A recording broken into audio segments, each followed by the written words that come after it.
युवराज सिंह का पैर फिसला और वो चलती ट्रेन के नीचे आते आते बचे।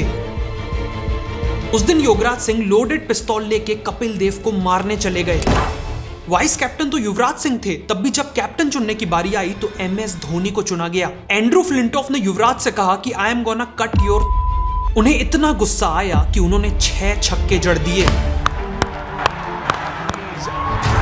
पूरे वर्ल्ड कप के दौरान उन्हें किसी भी वक्त हार्ट अटैक आ सकता था। मैच के बीच में खून की उल्टियां कर दी, 2 बार मैच रुकवाना पड़ा, फिर उसी मैच में सेंचुरी मार दी। जब चेस्ट का एक्सरे आया तो उसमें एक लंग गायब था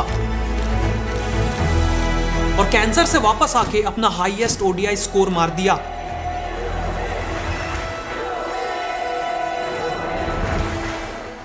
कहानी की शुरुआत होती है युवराज सिंह नहीं बल्कि उनके फादर योगराज सिंह से। योगराज सिंह का बर्थ पंजाब में एक जाट सिख फैमिली में हुआ, जहां उनकी प्राइड, उनकी इज्जत ही उनका सब कुछ था। 13-14 साल की उम्र में उन्होंने स्कूल में एक बेहतरीन बाउंसर डाली, जिससे इंप्रेस होकर कोच DP आजाद ने उनकी क्रिकेट ट्रेनिंग स्टार्ट कर दी। योगराज ने पंजाब डोमेस्टिक सर्किट में तेजी से अपना नाम बनाया और 1977 में केवल 19 साल की उम्र में वो इंडिया अंडर-19 टीम के लिए सिलेक्ट हो गए। इवन कपिल देव से पहले 2 साल बाद बोर्ड प्रेसिडेंट्स 11 वर्सेस पाकिस्तान के एक मैच में उन्होंने केवल 29 रन देके 3 विकेट्स लिए, जिसमें जावेद मियांदाद और वसीम रजा के विकेट्स शामिल थे। उनके एग्रेसिव बॉलिंग एक्शन और गेम के लिए पैशन को देखते हुए उन्हें शेर नाम से बुलाया जाने लगा। लगातार अच्छी परफॉर्मेंस के चलते फाइनली दिसंबर 1980 में उनका सिलेक्शन हुआ इंडियन टीम में। अगले 2 महीनों में उन्होंने ऑस्ट्रेलिया और न्यूजीलैंड मिलाकर टोटल 6 ODIs मैचेस खेले और एक टेस्ट मैच भी खेला, जिसमें अपने एक लौते टेस्ट विकेट के तौर पे उन्होंने जॉन राइट का विकेट लिया। लेकिन उस समय योगराज को कोई आइडिया नहीं था कि इंडियन जर्सी में ये उनका आखिरी मैच होने वाला है। और होता भी क्यों ना, इंडिया के लिए 6 ODIs और एक टेस्ट मिला के उन्होंने कुल 5 विकेट्स लिए थे और बॉलिंग एवरेज भी डिसअपॉइंटिंग था। खैर, परफॉर्मेंस के साथ साथ योगराज की किस्मत भी खराब थी। इसी दौरान उनके फादर काफी बीमार पड़ गए। योगराज की बॉडी को इंजरीज ने जकड़ लिया और डोमेस्टिक परफॉर्मेंस भी डिप होने लगी, जिसके चलते उन्हें पहले पंजाब स्टेट टीम और फिर नॉर्थ जोन की टीम से भी ड्रॉप कर दिया गया। उस वक्त कपिल देव नॉर्थ जोन के कैप्टन थे और 1982 में वो इंडियन कैप्टन बने। ऐसे में योगराज ने अपनी परफॉर्मेंस और अपनी किस्मत को इग्नोर करते हुए पूरा ब्लेम कैप्टन कपिल देव और सिलेक्टर बिशन सिंह बेदी पे डाल दिया। कपिल देव के अगेंस्ट उनकी नफरत इस हद तक बढ़ गई कि वो एक दिन 1981 में लोडेड पिस्तौल लेके कपिल देव के घर पहुंच गए और केवल उन्हें इसलिए छोड़ दिया क्योंकि कपिल की मां वहां खड़ी थी। योगराज अब खुद तो क्रिकेट छोड़ चुके थे, लेकिन उनका दिल बदले की आग से झुलस रहा था। इसीलिए उन्होंने ठान लिया कि जो कुछ भी अधूरा रह गया है उसे पूरा करेगा उनका बेटा युवराज सिंह।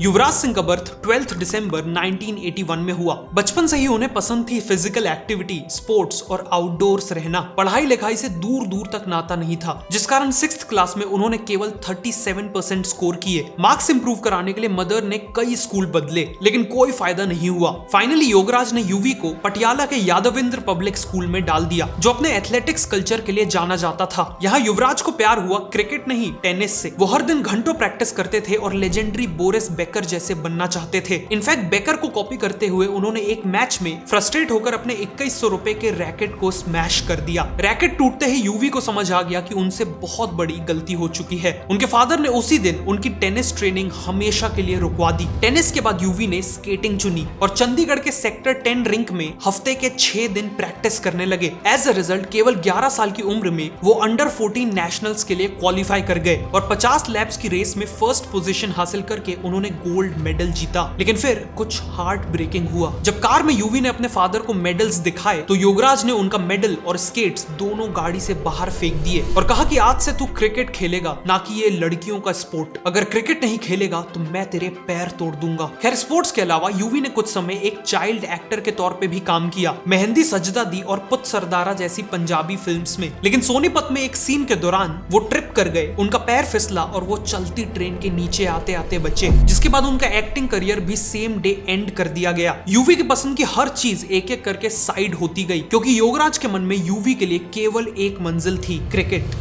ज्यादातर इंडियंस की तरह युवराज ने भी क्रिकेट की शुरुआत गली क्रिकेट से की, लेकिन सीरियस क्रिकेट शुरू हुआ 1992 में, जब 11 साल के यूवी को योगराज ने पटियाला का महारानी क्लब ज्वाइन करवाया, जो पूरे शहर के क्रिकेटिंग टैलेंट का सेंटर था। यहीं पे Indian opener Navjot Singh Sidhu regularly खेला करते थे। योगराज ने सिद्धू को यूवी की बैटिंग देखने को कहा। कुछ ही देर में सिद्धू ने योगराज को ब्लंटली कहा कि ये लड़का क्रिकेट के लिए नहीं बना है। योगराज को इतना गुस्सा आया कि उन्होंने यूवी से कहा कि अपना बस्ता उठा और घर चल, अब मैं देखता हूँ कि तू क्रिकेट कैसे नहीं खेलता। और चंडीगढ़ वापस आके योगराज ने अपना रौद्र रूप रिवील कर दिया। चंडीगढ़ की जमा देने वाली ठंड में भी यूवी को सुबह 4 बजे उठना पड़ता था। अगर नहीं उठे तो उनके ऊपर फ्रीजिंग कोल्ड वाटर उड़ेल दिया जाता था। योगराज ने यूवी की मदर शबनम का ब्यूटीफुल गार्डन उजाड़ के उसे मार्बल फ्लोर्ड प्रैक्टिस स्पेस में कन्वर्ट कर दिया और इवन फ्लडलाइट्स लगा दी ताकि अंधेरे में भी प्रैक्टिस ना रुके। स्कूल और प्रैक्टिस के बीच यूवी को केवल आधे घंटे का समय मिलता था अपने दोस्तों से मिलने के लिए और योगराज पूरे दिन यूवी से केवल क्रिकेट और कपिल देव की बातें करते थे। वो चाहते थे कि यूवी उनकी तरह या शायद कपिल देव की तरह एक फास्ट बॉलिंग ऑलराउंडर बने। छोटे से यूवी के लिए ये सब बेहद चैलेंजिंग था, लेकिन उन्हें पता था कि अपने फादर को सरवाइव करने का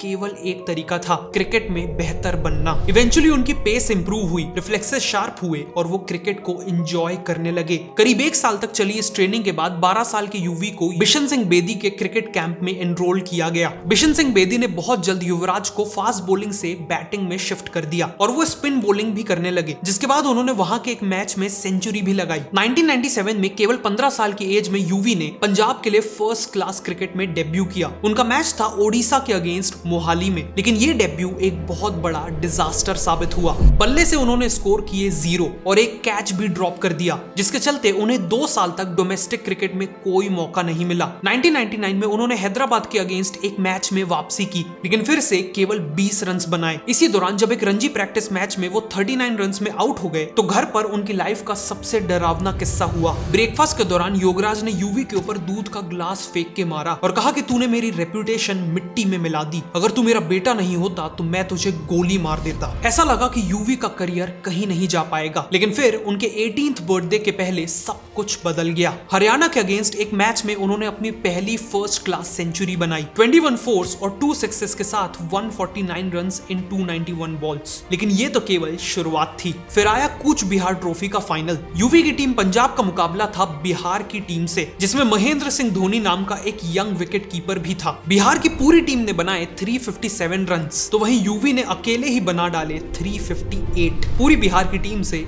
1 रन ज्यादा। क्रिकेटिंग वर्ल्ड में यूवी का नाम होने लगा और इस परफॉर्मेंस के चलते उन्हें इंडिया की अंडर 19 वर्ल्ड कप टीम में जगह मिल गई। यंग युवराज सिंह के करियर को फाइनली पंख मिलने लगे थे।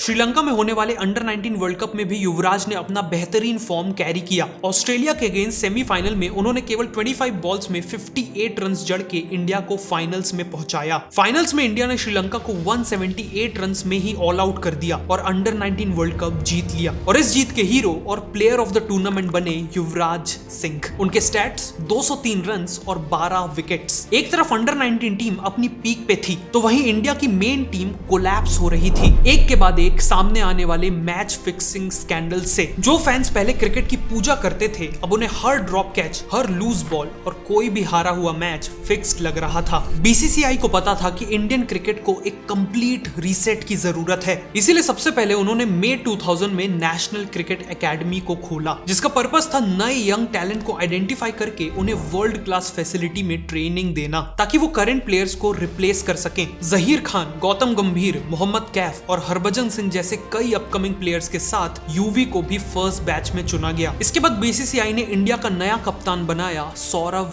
गांगुली को, जिन्होंने फियरलेस यूथ के साथ नई टीम बनाना शुरू की। और इसी के चलते सितंबर 2000 में यूवी को कॉल आया इंडियन टीम से। केवल 18 साल की उम्र में यूवी इंडियन टीम में सिलेक्ट हो चुके थे, नायरोबी में होने वाली आईसीसी नॉकआउट ट्रॉफी के लिए। इसी मूवमेंट के लिए उन्होंने सालों तक अपने फादर की ब्रूटैलिटी सही थी। इंटरनेशनल क्रिकेट में उनका दूसरा ही मैच ऑस्ट्रेलिया के अगेंस्ट था, जिसे इंडिया ने पिछले 7 ओडीआईज में नहीं हराया था। यूवी 4 नंबर पे बैटिंग करने उतरे और मैग्रा और ब्रेटली जैसे दिग्गज बॉलर्स को फेस करते हुए 84 रन्स बनाए, फिर एक डाइविंग कैच और एक डायरेक्ट रन आउट भी किया। इसी के साथ इंडिया ने वर्ल्ड चैंपियंस को धूल चटा दी। पूरे इंडिया में अब युवराज का नाम होने लगा। क्रिकेट से अपनी पहली मेजर कमाई से उन्होंने अपनी मदर शबनम के लिए एक घर खरीदा, ताकि वो उन्हें योगराज के कंट्रोल से निकाल सके। इसके बाद 2002 में इंग्लैंड के खिलाफ लॉर्ड्स में उनकी एक यादगार पारी आई। इंडिया 146 रन्स पे 5 विकेट्स डाउन था और जीत की कोई उम्मीद नहीं थी कि तभी यूवी और मोहम्मद कैफ ने क्रिकेट हिस्ट्री की one of the greatest partnerships रची और इंडिया वो मैच जीत गया। इसी मैच के बाद दादा ने अपनी शर्ट निकाल के सेलिब्रेट किया था। 2003 तक Yuvraj Singh Indian middle order के एंकर बन चुके थे और फिर से 2003 के वर्ल्ड कप में कंसिस्टेंट परफॉर्मेंस देके उन्होंने इंडिया को फाइनल्स तक पहुंचाने में अहम रोल निभाया था। और 2004 में उन्होंने अपनी पहली टेस्ट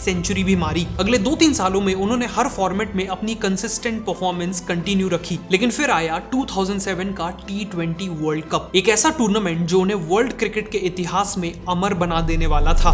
लेकिन टूर्नामेंट से जस्ट पहले कुछ ऐसा हुआ जिसने यूवी को शॉक कर दिया। वो उस समय इंडियन ओडीआई टीम के वाइस कैप्टन थे, इसीलिए जब सीनियर्स ने T20 वर्ल्ड कप खेलने से मना कर दिया तो सभी को लगा कि T20 का कैप्टन युवराज को ही बनाया जाएगा। लेकिन कैप्टन MS धोनी को बनाया गया क्योंकि बीसीसीआई के कुछ ऑफिशियल्स यूवी से खुश नहीं थे। 2022 के एक इंटरव्यू में उन्होंने बताया कि कैप्टन तो वो ही बनने वाले थे, लेकिन फिर Greg Chappell versus senior players की कंट्रोवर्सी हुई जिसमें यूवी ने कोच नहीं बल्कि अपने सीनियर प्लेयर्स को सपोर्ट किया। कुछ बीसीसीआई ऑफिशियल्स को ये पसंद नहीं आया और उन्होंने कहा कि कैप्टनसी के लिए यूवी को छोड़ के किसी को भी चुन लो। खैर T20 वर्ल्ड कप की शुरुआत हुई और इंडिया वर्सेस पाकिस्तान का पहला मैच टाई हो गया। रूल्स के अकॉर्डिंग बॉल आउट्स हुए। इंडिया ने हर बार स्टंप्स हिट किए और पाकिस्तान ने हर चांस मिस किया। एज अ रिजल्ट इंडिया जीत गया। लेकिन सुपर 8 में पहुंचने के बाद इंडिया न्यूजीलैंड से हार गया। मतलब टूर्नामेंट में बने रहने के लिए इंडिया को अपने बचे हुए दोनों मैचेस जीतने थे। 19 सितंबर 2007 को इंडिया का सामना हुआ इंग्लैंड से। इंडिया की फर्स्ट बैटिंग थी और माहौल काफी टेंस था। यूवी की एंट्री हुई 17th ओवर में और उन्होंने 6 बॉल्स में 14 रन्स जड़ दिए। जब उन्होंने एंड्रू फ्लिंटॉफ के अगेंस्ट 2 बाउंड्रीज मारी तो फ्लिंटॉफ चिढ़ गया और जब यूवी सिंगल लेके दूसरे एंड पहुंचे तो फ्लिंटॉफ ने उन्हें कन्फ्रंट करते हुए कहा, I am gonna cut your throat of. UV ने भी अपना बल्ला दिखाते हुए चीजें कही, जिसके बाद फ्लिंटॉफ ने यूवी के डायरेक्शन में थूक दिया। फाइनली अंपायर्स ने दोनों को रोका, लेकिन तब तक फ्लिंटॉफ से बहुत बड़ी गलती हो चुकी थी। यूवी इतने गुस्से में थे कि वो बस अब हर बॉल को स्टेडियम से बाहर पहुंचाना चाहते थे। 19th ओवर में बॉल थी 21 साल के रूकी बॉलर स्टुअर्ट ब्रॉड के हाथ में।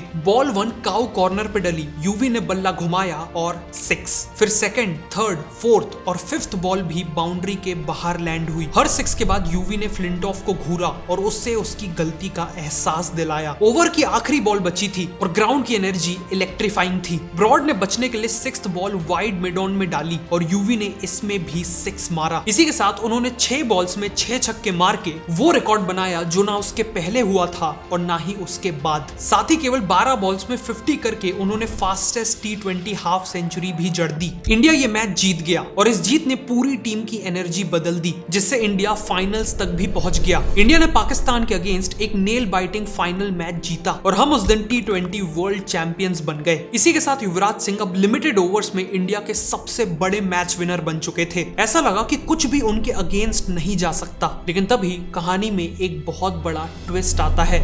ठीक 2009 की आईसीसी चैंपियंस ट्रॉफी से पहले उनकी फिंगर फ्रैक्चर हो जाती है और उन्हें टूर्नामेंट मिस करना पड़ता है। इससे रिकवर करते ही उनका ऑपोजिट हैंड फ्रैक्चर हो जाता है। फिर 2010 में उन्हें 2 बार डेंगू होता है और फाइनली एक सर्वाइकल डिस्क बल्ज से उनकी नेक लॉक हो जाती है। वो जैसे ही एक इंजरी से रिकवर करते उन्हें दूसरी इंजरी जकड़ लेती। आईपीएल में वो किंग्स 11 पंजाब के कैप्टन थे और जब उस साल टीम ने वर्स्ट परफॉर्मेंस दी तो उनसे कैप्टनसी छीन ली गई। लेकिन अभी तो सबसे बड़ा झटका आना बाकी था। 2010 के T20 वर्ल्ड कप में उनकी बुरी परफॉर्मेंस की चर्चा खुलेआम होने लगी। जो युवराज सिंह 2 साल पहले इंडिया के सबसे बड़े मैच विनर थे, उन्हें ओडीआई टीम से ड्रॉप कर दिया गया। लोगों ने सवाल उठाए कि क्या युवराज सिंह का करियर 28 साल की उम्र में ही खत्म हो चुका है। लेकिन चैंपियंस की तो खासियत ही यही है कि वो इतनी जल्दी हार नहीं मानते। लेट 2010 में यूवी ने अपने कमबैक की लड़ाई शुरू कर दी। रणजी ट्रॉफी और चैलेंजर ट्रॉफी जैसे डोमेस्टिक टूर्नामेंट्स में रन्स, विकेट्स और बेहतरीन फील्डिंग से सबको बता दिया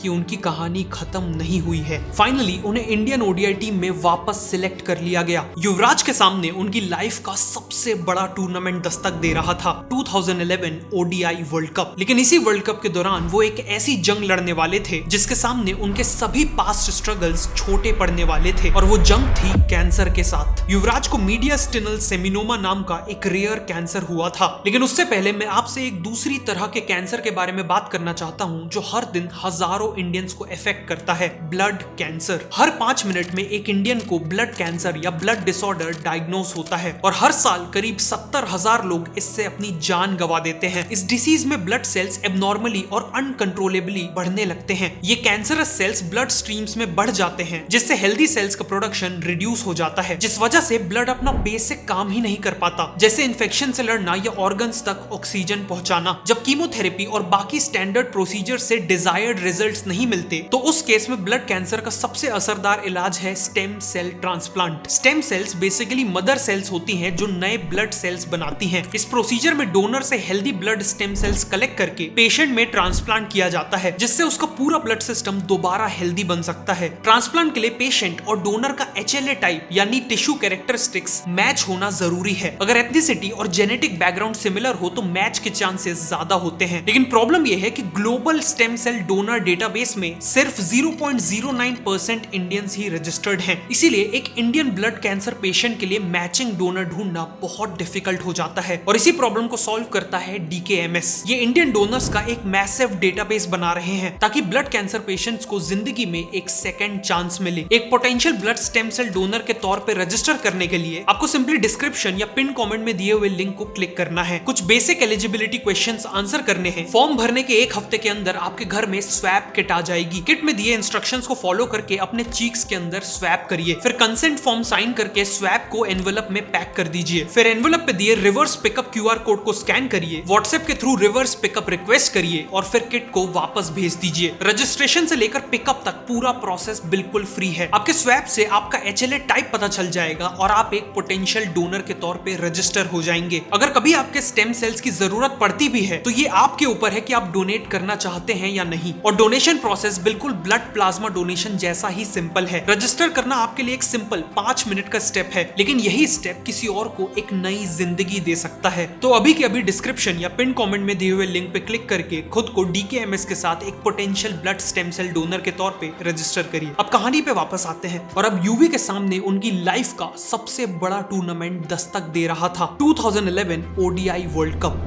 उन्होंने वर्ल्ड कप के लिए 2 बैट्स तैयार किए, लेकिन उनमें से एक बैट मिस्टीरियसली गायब हो गया। सच तो यह था कि उनकी मदर सीक्रेटली उनका बैट फतेहगढ़ के बड़े बाबा जी के संगत में ले गई थी, जहां हजारों लोगों ने उनके बैट को ब्लेस किया। वर्ल्ड कप का दूसरा मैच इंग्लैंड के अगेंस्ट था, जिसमें यूवी ने 58 रन बनाए और मैच टाई हो गया। फिर आयरलैंड के अगेंस्ट भी एक 50 बनाई और वर्ल्ड कप हिस्ट्री के पहले प्लेयर बने जिसने एक मैच में 5 विकेट्स लिए। फिर नेदरलैंड्स के अगेंस्ट भी 50 बना के हाफ सेंचुरी की हैट्रिक लगा दी। बाहरी तौर पे उनके लिए ये वर्ल्ड कप इससे बेहतर नहीं जा सकता था, लेकिन अंदर ही अंदर वो लिटरली मर रहे थे। वो कॉन्स्टेंटली वॉमिट कर रहे थे। एक सिंगल दौड़ने पे भी उनकी सांस फूल जा रही थी और वो महीनों से बिना स्लीपिंग पिल्स के सोए नहीं थे। किसी को अंदाजा नहीं था कि उनके चेस्ट में एक ट्यूमर है जो हर दिन बड़ा होते जा रहा है। ये ट्यूमर उनकी पल्मोनरी आर्टरी को दबा रहा था, उनके लेफ्ट लंग और हार्ट को धीमे धीमे क्रश कर रहा था। मतलब वर्ल्ड कप के दौरान लिया हर एक रन, बाउंड्री और विकेट उनकी जान ले सकता था, क्योंकि झटका पड़ने से उन्हें हार्ट अटैक आ सकता था। वर्ल्ड कप में जब वो वेस्ट इंडीज के खिलाफ बैटिंग करने उतरे तो इनिंग्स के दौरान वो लिटरली खून की उल्टियां कर रहे थे। मैच को 2 बार रुकवाया गया और जब अंपायर साइमन टफल ने यूवी से पूछा कि क्या आप पवेलियन वापस जाना चाहेंगे, तो यूवी ने जवाब दिया, अगर मैं बेहोश हो जाऊं तो मुझे हॉस्पिटल ले जाना, लेकिन उससे पहले मैं नहीं जाने वाला। युवराज ने उस दिन 113 रन बनाए, 2 विकेट्स लिए और इंडिया को सेमीफाइनल्स में पहुंचाया। क्वार्टर फाइनल्स में ऑस्ट्रेलिया को हराकर इंडिया सेमीफाइनल्स में पहुंचा और फिर पाकिस्तान को हराकर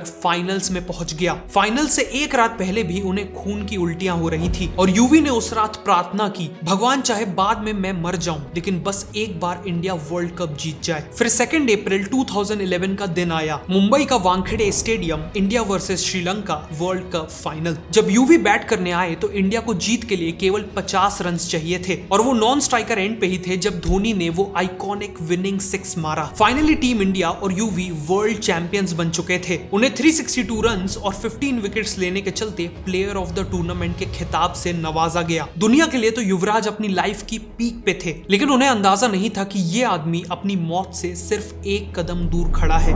वर्ल्ड कप के केवल 8 दिन बाद IPL शुरू हुआ और यूवी ने कुछ अनयूजुअल नोटिस किया। वो ज्यादा ट्रेनिंग करने पर भी वीक हो रहे थे, अच्छा खाना खाने पर भी वेट लूज कर रहे थे। IPL खत्म होने के बाद उनके फ्रेंड जतिन चौधरी ने उनकी नॉन स्टॉप खांसी को नोटिस किया और डॉक्टर PDS कोहली को चेकअप करने को कहा। जब उनके चेस्ट का एक्सरे आया तो उनका केवल एक ही लंग दिख रहा था, क्योंकि उनके राइट लंग को एक 15 × 13 × 11 सेंटीमीटर का ट्यूमर कंप्रेस कर रहा था। डॉक्टर ने कहा कि ये ट्यूमर कैंसरस हो सकता है। आसपास खड़ी फैमिली अपने आंसू नहीं रोक पाई और युवराज को लगा कि उनके नीचे से जमीन खींच ली गई है। डॉक्टर्स ने उन्हें इमीडिएटली क्रिकेट रोकने को कहा, लेकिन इस एडवाइस को इग्नोर करते हुए वो वेस्ट इंडीज में टेस्ट सीरीज खेलने चले गए। लेकिन उनकी हेल्थ इतनी खराब हो गई कि उन्होंने फाइनली क्रिकेट पॉज किया और पब्लिक में बताया कि उन्हें एक एबनॉर्मल ट्यूमर है जिसे ट्रीटमेंट की जरूरत है। युवराज ने डिसाइड किया कि वो यूएस के डॉक्टर लॉरेंस आइनहॉर्न से अपना ट्रीटमेंट करवाएंगे, जिन्होंने कीमोथेरेपी को रिवॉल्यूशनाइज किया था और सर्वाइवल रेट्स को 5% से 95% तक बढ़ाया था। डॉक्टर ने बताया कि उनकी ट्रीटमेंट 3 साइकिल्स में होगी। हर साइकिल 21 डेज तक चलेगी, जिसमें हर हफ्ते लगातार 5 दिनों तक उनकी बॉडी में पावरफुल मेडिसिन इंजेक्ट की जाएंगी, जिसका काम होगा फास्ट ग्रोइंग कैंसर सेल्स को ढूंढना और उन्हें डिस्ट्रॉय करना। फाइनली उनकी कीमोथेरेपी स्टार्ट हुई और मेडिसिन ने केवल उनके ट्यूमर को अटैक नहीं किया, बल्कि हर उस चीज को अटैक किया जो उनकी बॉडी में तेजी से ग्रो कर रही थी, जैसे स्टमक की लाइनिंग, बोन मैरो और उनके बाल। इन्फ्यूजन स्टार्ट होते ही युवराज नॉशियस फील करते थे। केवल खाने की स्मेल से ही वायलेंट वॉमिटिंग स्टार्ट हो जाती थी। नींद कंप्लीटली उड़ चुकी थी और बाल झड़ने लगे थे। उन्हें ऐसा फील होता था जैसे उनकी स्किन के अंदर नुकीली चीजें चुबाई जा रही हैं। लेकिन इन सब के बावजूद वो हर दिन हिम्मत करके खुद को कीमो स्टेशन पहुंचा देते थे। इवेंचुअली यूवी ने वहां मौजूद दूसरे पेशेंट से जान पहचान बनाना चालू कर दिया। जब एक नर्स ने पूछा कि वो कौन सा स्पोर्ट खेलते हैं, तो उन्होंने नर्स को अपने 6 सिक्सेस की वीडियो दिखाई और बोला कि ये बेसबॉल में 6 लगातार होम रन्स मारने जैसा है। धीमे धीमे दिन बीतते गए, एक के बाद दूसरी और फिर तीसरी साइकिल कंप्लीट हुई और जब फाइनल स्कैन्स आए तो पता चला कि ट्यूमर गायब हो चुका था। ट्रीटमेंट से उनकी बॉडी सूज के 103 kg की हो गई थी और जो खिलाड़ी पावरफुल सिक्सेस मारता था वो आज अपने पैरों पे खड़ा होना भी मुश्किल पा रहा था। लेकिन इंपॉर्टेंट ये था कि वो जिंदा थे। इसके बाद महीनों तक चले ब्रूटल रिहैब के बाद फाइनली उन्होंने क्रिकेट में भी वापसी की, बल्कि 2013 आईपीएल में 14 करोड़ के प्राइस टैग के साथ आईपीएल हिस्ट्री के सबसे एक्सपेंसिव प्लेयर बन गए। फिर 2015 में 16 करोड़ के साथ नया रिकॉर्ड बना दिया और फिर 2017 में 150 रन मार के अपना हाईएस्ट ओडीआई स्कोर भी बनाया। फाइनली 10 जून 2019 को युवराज सिंह ने क्रिकेट को हमेशा के लिए अलविदा कह दिया। 11,778 इंटरनेशनल रन्स, 148 विकेट और 2 वर्ल्ड कप टाइटल्स के साथ आज युवराज यूवी कैन फाउंडेशन चलाते हैं, जिसने हजारों कैंसर पेशेंट्स की हेल्प की है। उनके कई बिजनेसेस हैं और साथ ही वो यंग क्रिकेटर्स को मेंटरशिप भी देते हैं। युवराज ने अपनी बुक में लिखा कि जब आप यंग होते हो, कंट्री के लिए खेलना चाहते हो, तो एक छोटी सी इंजरी या सेटबैक आपको परेशान कर देता है। लेकिन अगर एक बार आप मौत को नजदीक से देख लेते हो तो आपको लाइफ की असली वैल्यू का एहसास होता है। लाइफ की सिंपल चीजें जैसे सांसें लेना, फूड एंजॉय करना, जिन छोटी छोटी चीजों को हम फॉर ग्रांटेड लेते हैं वो प्रेशियस लगने लगती हैं। आपको रियलाइज होता है कि एक नॉर्मल लाइफ जीना भी अपने आप में कितनी बड़ी ब्लेसिंग है। यूवी की कहानी हमें सिखाती है हमेशा फाइट बैक करना, लाइफ में कुछ बड़ा करने के लिए स्ट्राइव भी करना, लेकिन इन सब में इतना भी ना खो जाना कि हम लाइफ जीना ही भूल जाएं। ये थी कहानी इंडियन क्रिकेट के असली वॉरियर युवराज सिंह की। लास्ट में आपको एक बार फिर से रिमाइंड करना चाहूंगा कि डीकेएमएस के साथ एक potential blood stem cell donor बनने के लिए नीचे डिस्क्रिप्शन या पिन कमेंट में दिए हुए लिंक को क्लिक कीजिए। वीडियो अच्छी लगी तो मैं रिकमेंड करूंगा कि आप नेक्स्ट इस वीडियो को देखें।